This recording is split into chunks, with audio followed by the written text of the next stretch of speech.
First of all, thank you, Kellyanne, for your leadership to find solutions. It's really awesome to have you in that role. So one of the things that we're doing in North Dakota is we're asking our citizens to unite in a grassroots movement to start talking about the disease of addiction so we can eliminate the shame and stigma. As someone who's been in recovery for 15 years now, long-term recovery, I know firsthand the devastation the disease of addiction can cause. And my disease prevented me, the shame and stigma prevented me from finding, reaching out for help and finding recovery.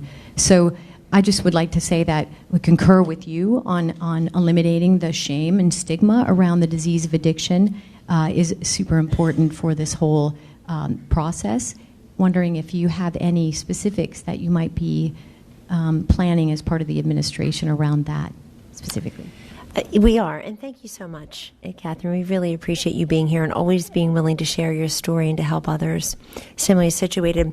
First of all, there are already existing materials, federal ones, state-based ones, communities certainly have done a pretty good job place to place in the telltale signs. If you think you're a coworker or you're a family member or behavioral changes, and sometimes people just say they're tired or they're just having a bad day of it, or they overate, or they're having they're breaking up a relationship. We hear all these different excuses for why somebody seems like they're in a different mood or a different mindset or not fully present. And because you don't think of your coworker, your neighbor, your family member, your child as somebody, again, in the back alley with a needle coming out of their veins, that is not who is getting hooked. It is, in other words, you can do it in the privacy of your home, and that's where it's happening.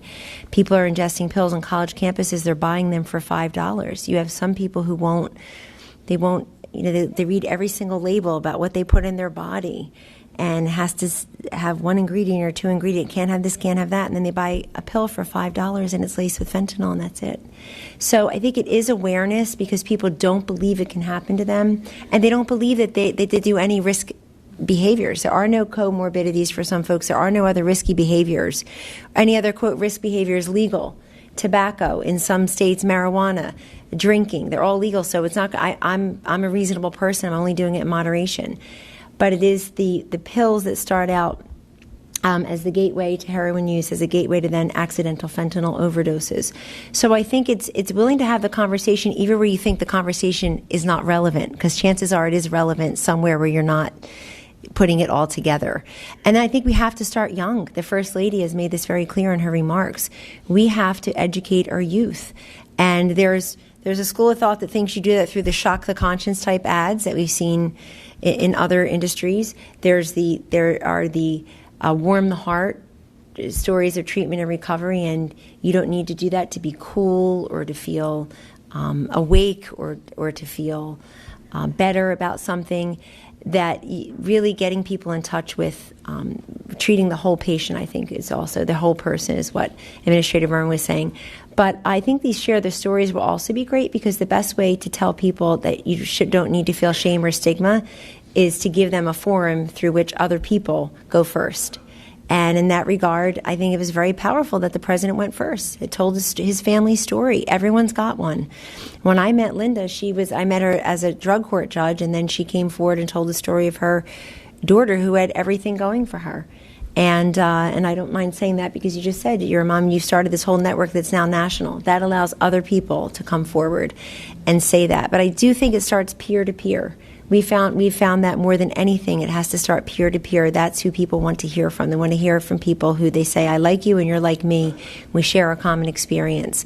But it's youth. But you also see these fatality rates, 35 to 54-year-olds too.